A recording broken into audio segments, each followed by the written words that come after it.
All right, we are back with another episode. Good evening, everyone. It is raining and thundering outside, and I'm located outside of St. Louis, and so everybody's very cautious about severe weather and tornadoes. So I've got my flashlight handy in case the power goes out. All right, today we're going to do another challenge from the Cisco CCNA in 60 Days book. And now that I'm doing these with myself on video, I can kind of show you some of these resources instead of just describing them. So this is Cisco CCNA in 60 days, and we're going to do from day 23 a challenge lab. All right, and this is going to be yet another EIGRP route configuration lab, the one with the two routers there. So we'll set that up and then just go through the 6 questions and see if we can get some connectivity. So this is again challenge 2, EIGRP lab from day 23. So first things first, we need 2 routers. Pull one up here, one here. And the instructions say to connect the 2 routers together with a serial or crossover cable. So the crossover cable is pretty straightforward. You would just connect that to Ethernet.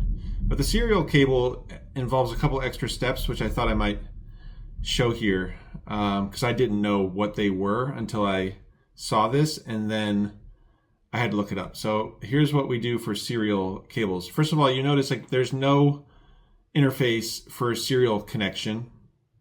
And if, for example, I chose the serial DCE cable and tried to, let's say, connect it via the gigabit port, I wouldn't be able to. So it's not, you need a special module to be able to connect 2 routers serially. So anyway, we're going to do that. So click into config, and we want the NIM2T module.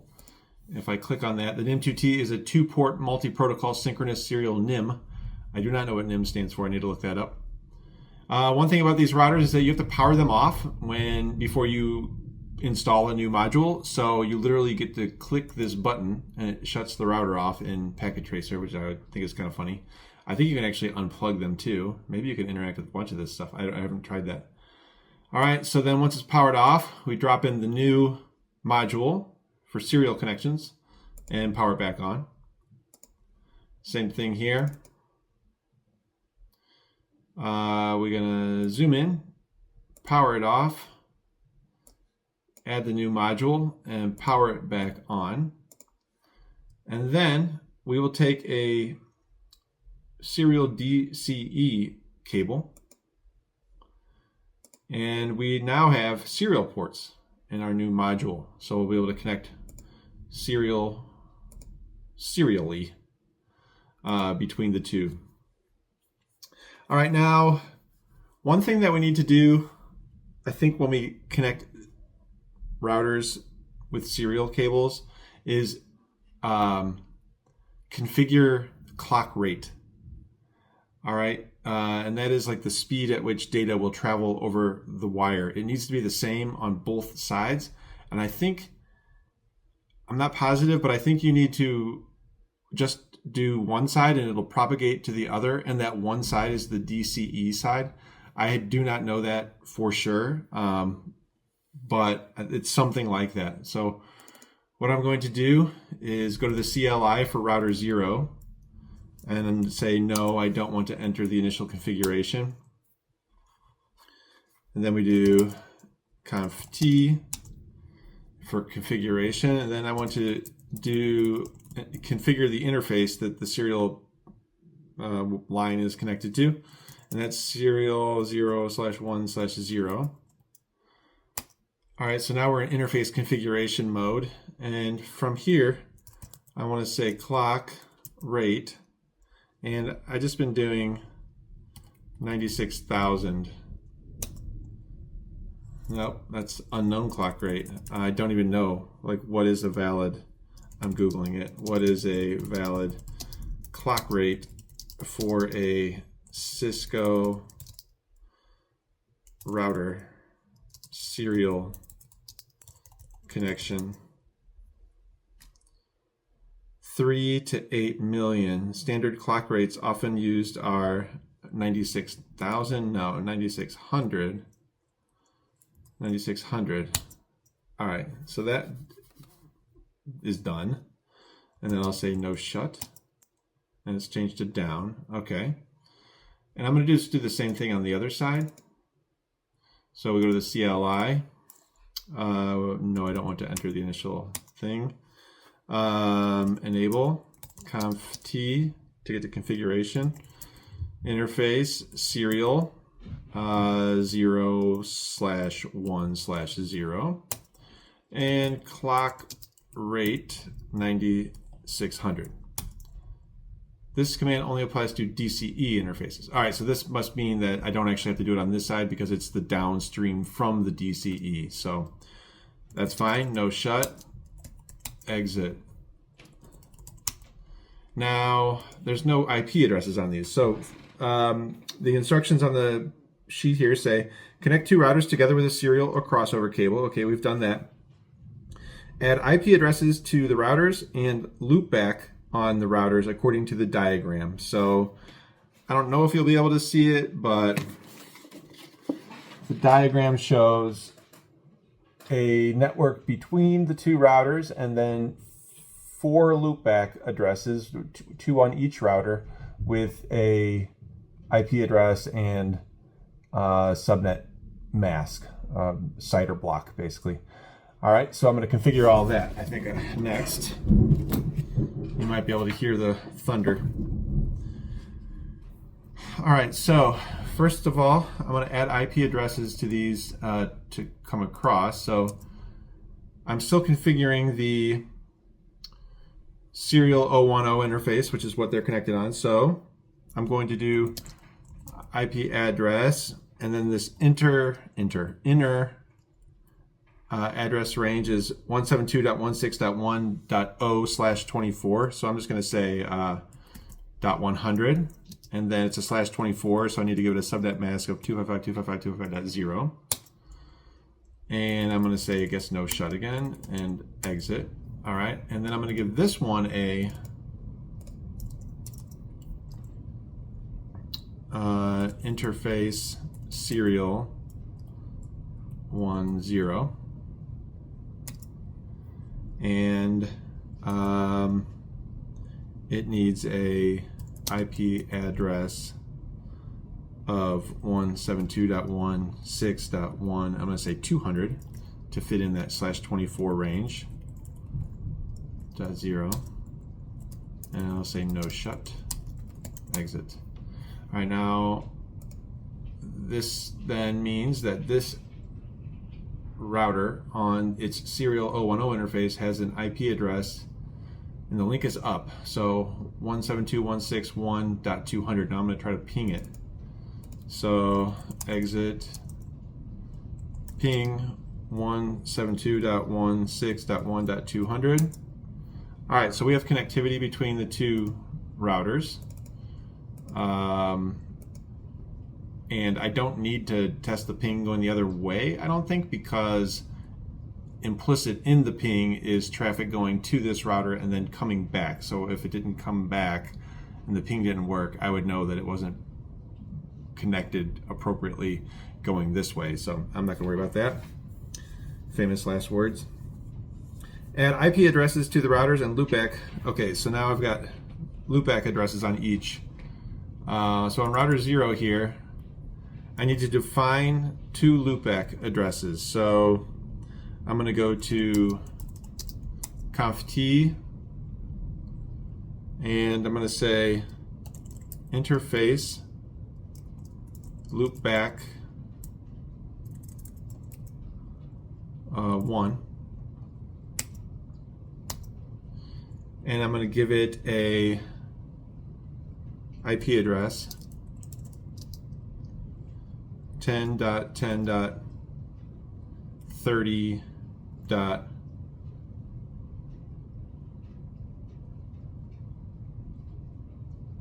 30, and it's got a /24,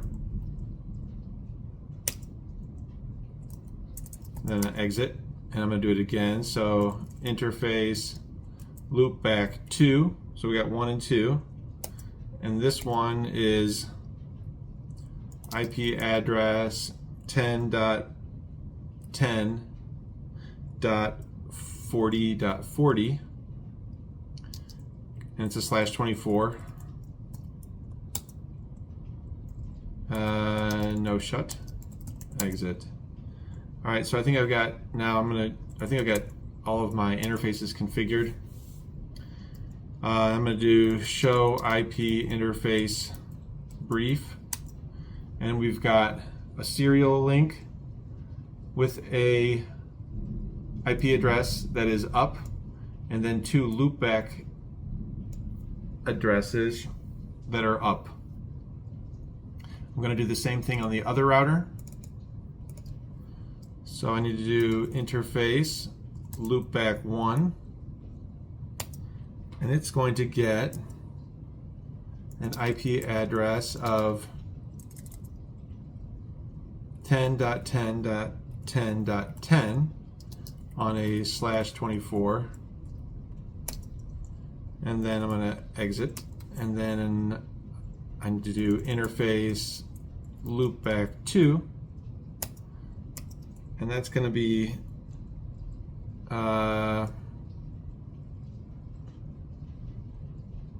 IP address 10.10.20.20 on a 255.255.255.0.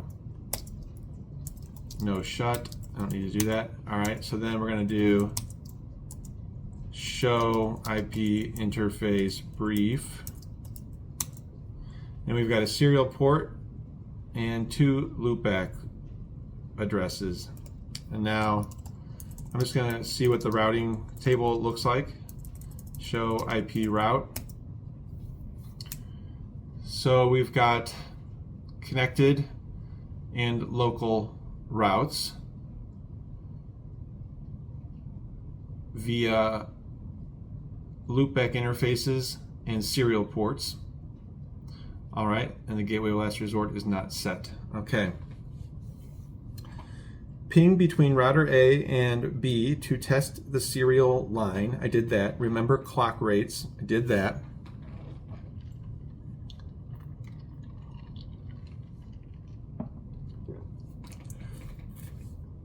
Set the serial lines to use PPP with CHAP. Set usernames and passwords also. So PPP and CHAP, this is like an authentication protocol that we want to configure. All right, so I think we're going to do that on the interface. So first of all, let me get to the interface configuration of the serial port. And then I'm just going to do question mark to show what options are available. And you can see here, it's called point-to-point protocol. So I'm just going to do PPP, all right, and then what? Set CHAP authentication parameters. Okay, I'm going to try CHAP, question mark, host name and password. All right, so I'm going to say host name, and this is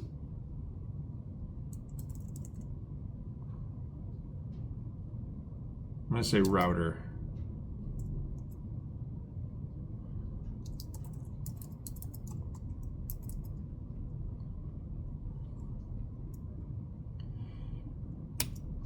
Must set encapsulation to PPP before using PPP subcommands. All right, so I'm in the interface mode, okay. Encapsulation, question mark, PPP, question mark, nothing. All right, so we just set the encapsulation mode to PPP. Then we're going to say PPP question mark authentication chap. All right. And now I think back in global configuration mode here, we want to say username router, because I think these have to be the same on both sides. Password Cisco. All right, now I will see if we can ping the other router. I don't think we should be able to because it's not set up with a username and password on the other end. So let's say ping 172.16.1.200, and that does not work. All right, so now we're going to set up PPP encapsulation on this interface and then set it up to use CHAP. Let me see what that means. Meaning of CHAP with PPP router authentication. CHAP, Challenge Handshake Authentication Protocol. All right, so point-to-point protocol and Challenge Handshake Authentication Protocol and Showtop protocol. That's pretty cool. All right, so I need to go onto that interface. So I'm going to say conf t interface serial 010. All right, and I'm going to say encapsulation. So let's encapsulate this data with a protocol, I think is how to say that. PPP question mark nothing. All right, and then we're going to say PPP question mark authentication question mark CHAP. All right, that's done. Now we need to exit and go to global config, and then we say username router, password Cisco, exit. Now I'm curious. So we're going to say ping 172.16.1.100.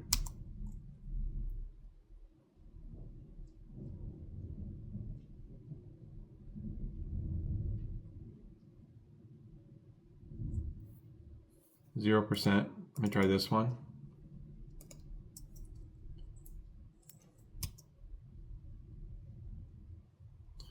I wonder if the interface is up. So how would I know if the interface is up? Let me try doing show IP interface brief. And no, wait. The interface is up, down. I think I need to do no shut on it.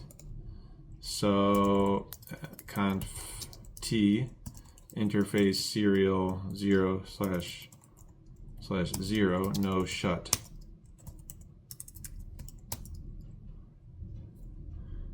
Exit.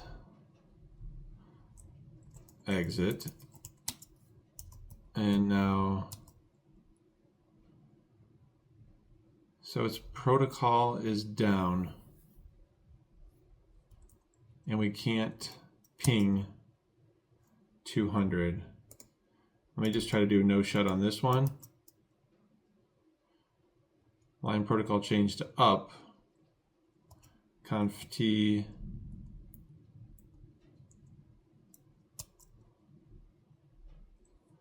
no shut.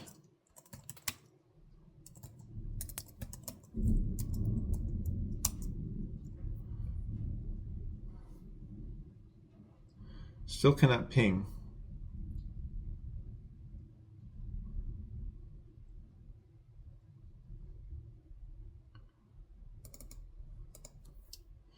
So let's check it out again. Conf t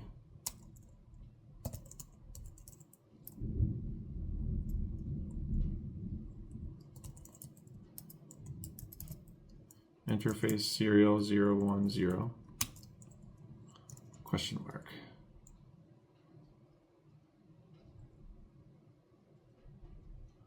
Now that's interesting that it's changed to up again.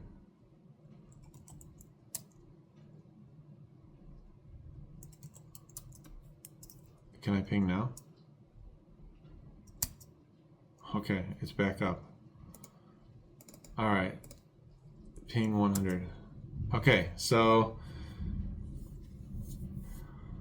I don't know why it took that long to bring the line up, but luckily I got that little log message showing that it had now been back up. So I'm going to look at the, not the routing table, interface brief, and we should see now serial 010 is up, which is what we want.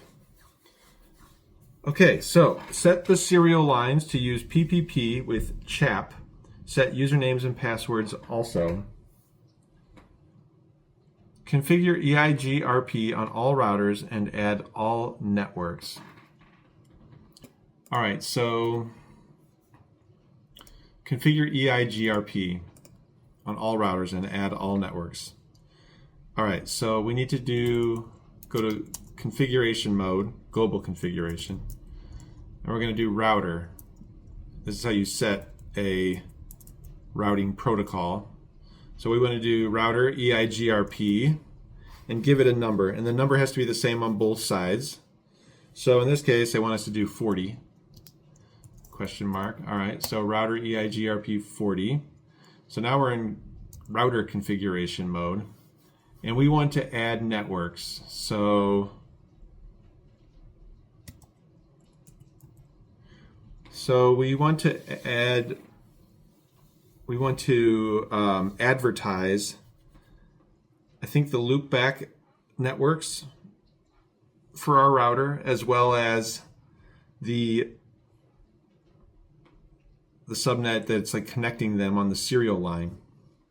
So I think that's going to be 3 networks, or potentially 2, to advertise for EIGRP. So configure EIGRP 40 on all routers and add all networks. So for this one, let's do the middle network first. So 172.16.1.0, and we're going to advertise with a wildcard a /24. So it should capture everything in the first 3 octets.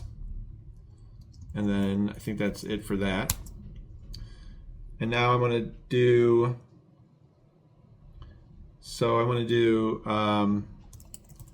network 10.10.30.0,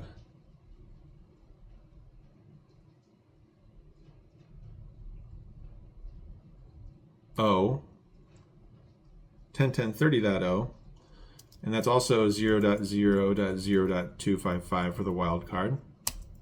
And then finally network 10.10.40.0, 0.0.0.255. So those are the 3 networks for this first router. And then I'm going to do exit, show IP routes, show IP route to see the routing table. And it doesn't have anything yet for EIGRP, which is D there. So I think we need to do the other side first. So I'm going to do the same thing now on the other side. So en conf t to get the global configuration, router EIGRP 40. That's that. All right, and then let's see what we got in here. We're going to do network, and it needs to have 172.16.1.0, and then 0.0.0.255. It wants to, we need to have it also advertise all of its networks. So we're going to do that. All right, so this one is done. And we see that as soon as we do that, we get notified that we now have a new EIGRP neighbor, and that the adjacency is up. So these are like sharing a route now. A new neighbor relationship has been formed.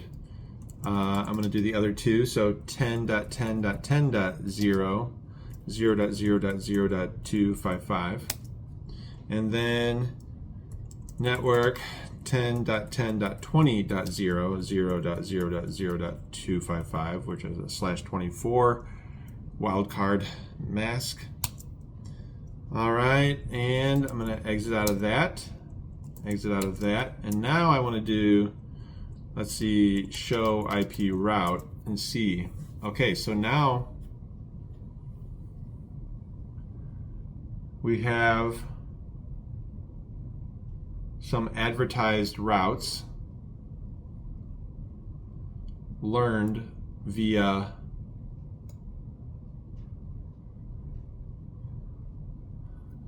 EIGRP.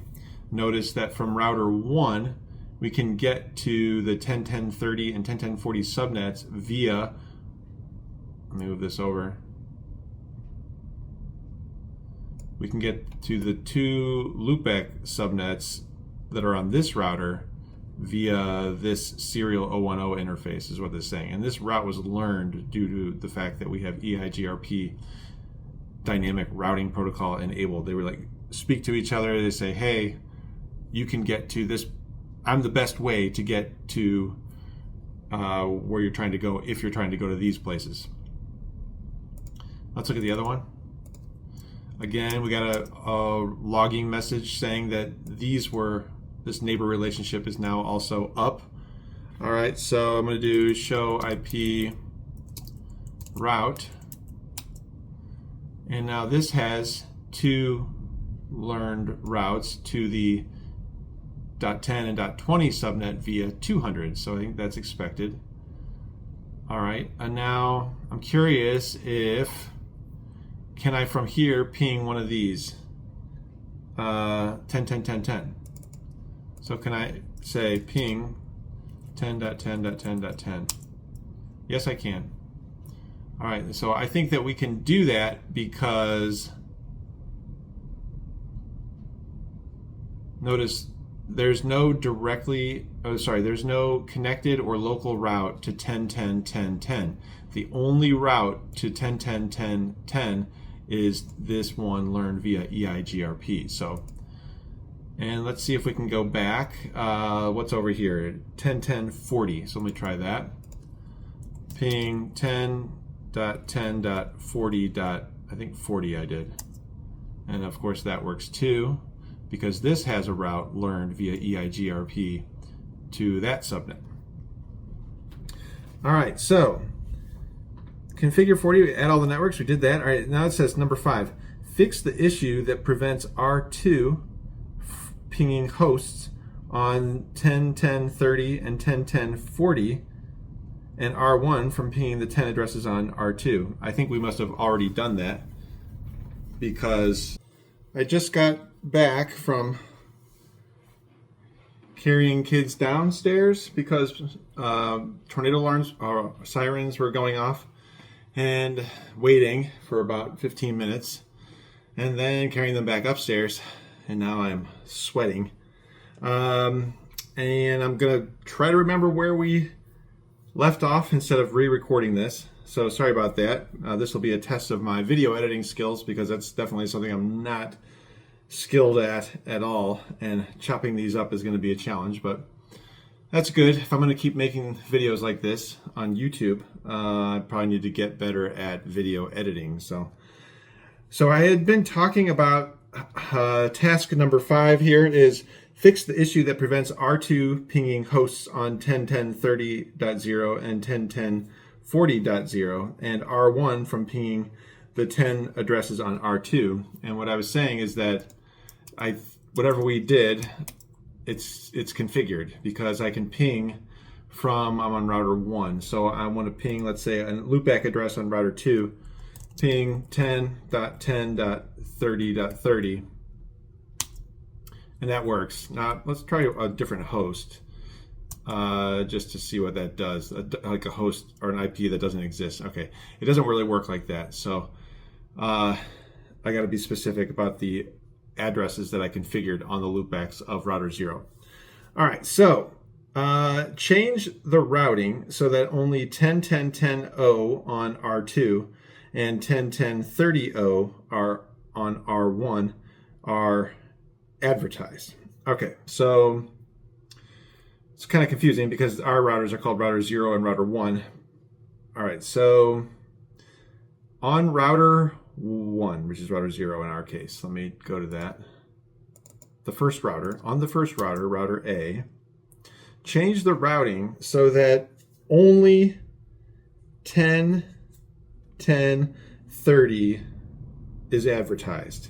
So we need to stop 10, 10, 40 from being advertised. How do we do that? Conf T, I think we need to go into the router configuration mode, routing configuration, and we use the no command before a network command to disable whatever network we want to disable. So first of all, I'm going to do exit and show IP route to see what we have before I do this. And we have a route to 10, 10, 20 and 10, 10, 10. Okay, that's expected. That's on router 1. All right, so I'm going to do conf t router EIGRP 40. So we're going to be configuring EIGRP 40. All right, I'm going to say no network. So this is router 0, the first router, so that only 30 is advertised. So we need to say no network 10, 10, 40.0, 0.0.0.255. So don't advertise the 1040, 10.10.40 subnet. All right, and I'll do exit.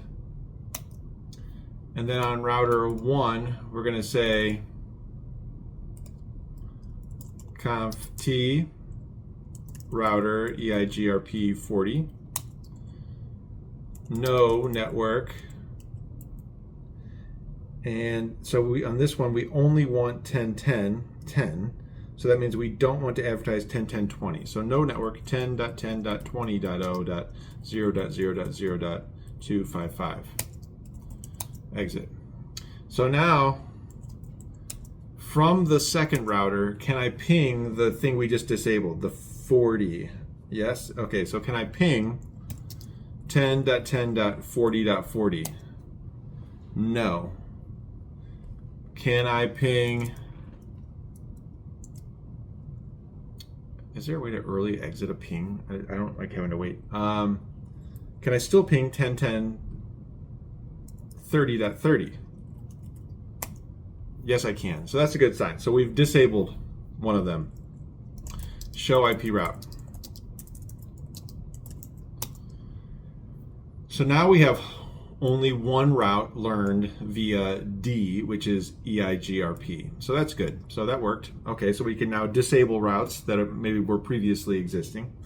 So it says that, and then it says put the loopbacks using the other 10 networks into passive mode for EIGRP. And now passive mode is basically where you tell an interface not to broadcast like hello messages saying like, hey, I'm available to like neighbor up with another neighbor router. And so if it's like an address like connected to an external network, you don't want it to try to become a neighbor constantly because it's just wasted bandwidth or traffic. So in that case, so for router 1, I should say the first router, the loopback 1 interface is the one advertising the 10.10.30 subnet. So we want to leave that in place. We want to put loopback 2 into passive mode. So I'm going to say router EIGRP, which one? 40, question mark. And I think for this we want to do passive interface. And actually, what was the definition? Suppress routing updates on an interface. Yes, passive interface, loopback 2. Question mark? Nothing. Okay. All right, and then for the next router, router B, conf t router question mark EIGRP 40 We want to do question mark passive interface loopback. All right, so in this one we want to advertise the 10-10-10, which we're doing. So loopback 2 again. Loopback 2. Exit. All right, now it'd be interesting to find a way to verify that. Let me do show IP interface brief, and does it tell me if these are in? So loopback 1 and 2, yes, man. Show IP interface, let's say loopback 2. Show IP interface loopback 2, why not? Show IP interface loopback, incomplete command 2. Why doesn't it show me anything? Show interfaces loopback 2. There we go. So is there anything in here about how it is in whatever mode that is? Not in here, doesn't look like. Maybe there's something I need to do, like, so we do router, no, conf t router EIGRP 40. And then what can I do in here? So redistribute variants, no, network neighbor, specify a neighbor, metric, exit, what's EIGRP? Router ID for this EIGRP process, no. Neighbor, address, no. How, I'm gonna Google it. How to confirm passive interface EIGRP is enabled Cisco router. To verify if EIGRP passive interfaces are enabled on Cisco router, use the show IP EIGRP interfaces. All right, that's good to know. So show IP EIGRP question mark. What do we have? Oh, this is nice. So now we can like see all the neighbors, all the stuff that's going on with this protocol. So, okay, show me the neighbors. So I've got a neighbor with an address of 1.100 out of the 1010 interface. Cool. Show interfaces. Can I do that? No. Okay, so